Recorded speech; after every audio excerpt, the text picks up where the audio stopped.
Hi friends, welcome to தெய்வாஸ் Nalabagam. இன்னைக்கு தெய்வாஸ் நலபாகத்தில் ஒரு சூப்பரான டிஃபன் ரெசிபி தாங்க பார்க்க போகிறோம். நம்ம கோதுமை வச்சு ரொம்ப ஈஸியாகவும் இன்ஸ்டண்ட்டாகவும் குழிப்பணியாரம் எப்படி செய்யறதுன்னு தான் பார்க்க போகிறோம். வாங்க எப்படி செய்யறதுன்னு பார்க்கலாம்.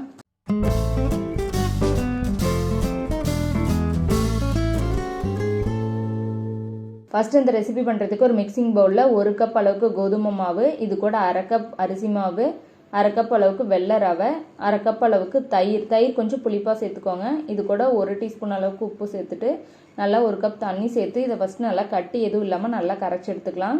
ரவை நம்ம வறுத்த ரவை, வறுக்காத ரவை எது வேணாலும் சேர்த்துக்கலாம். தயிர் இன்னும் கொஞ்சம் நல்லா புளிப்பாகவே எடுத்துக்கிட்டிங்கன்னா ரொம்ப நல்லா டேஸ்ட்டாக இருக்கும். இப்போ தண்ணி சேர்த்துட்டு இந்த அளவுக்கு நல்லா கரைச்சி எடுத்தாச்சு. நல்லா இந்த அளவுக்கு மாவு ஸ்மூத்தாக இருக்கணும், இந்த பதத்தில் இருக்கணும். இது மறுக்க நல்லா ரவை கூட சேர்ந்து எல்லாம் நல்லா ஊறி வரும். இன்னும் கொஞ்சம் திக்காக ஒரு மூடி போட்டுட்டு ஒரு 15 மினிட்ஸ் நல்லா ஊற வச்சுக்கலாம்.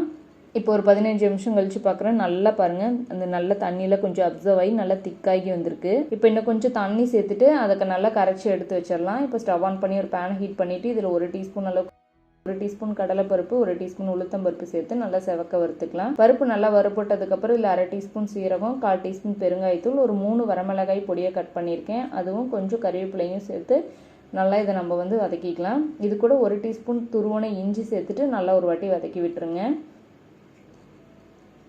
இப்போ இதில் ஒரு மீடியம் சைஸ் கேரட்டை நல்லா மெல்லிசாக துருவி வச்சுருக்கேன். இதையும் சேர்த்துட்டு இது ரொம்ப நேரம் வதக்க தேவையில்லை, ஜஸ்ட் ஒரு வாட்டி கலந்து விட்டால் போதும். ஏன்னா நம்ம பணியாரத்துலேயும் சேர்த்துட்டு மறுபடியும் வேக வைப்போம்.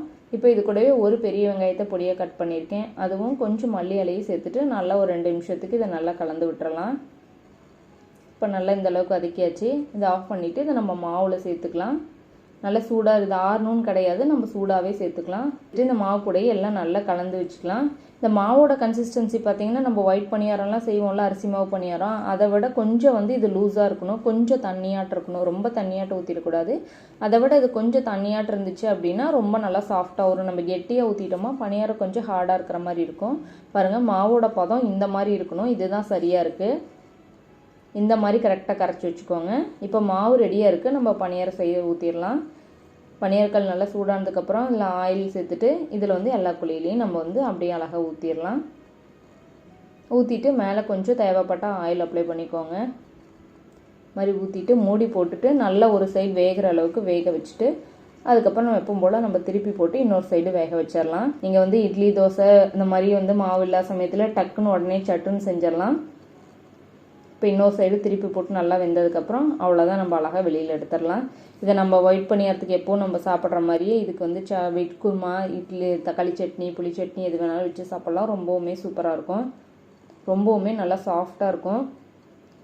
நீங்களும் இந்த ரெசிபி வீட்டில் ட்ரை பண்ணி பாருங்கள். உங்களுக்கு பிடிச்சிருந்துச்சுன்னா லைக் பண்ணுங்கள், ஷேர் பண்ணுங்கள். நம்ம தெய்வாஸ் நலபாகம் சேனலுக்கு சப்ஸ்கிரைப் பண்ணிக்கோங்க.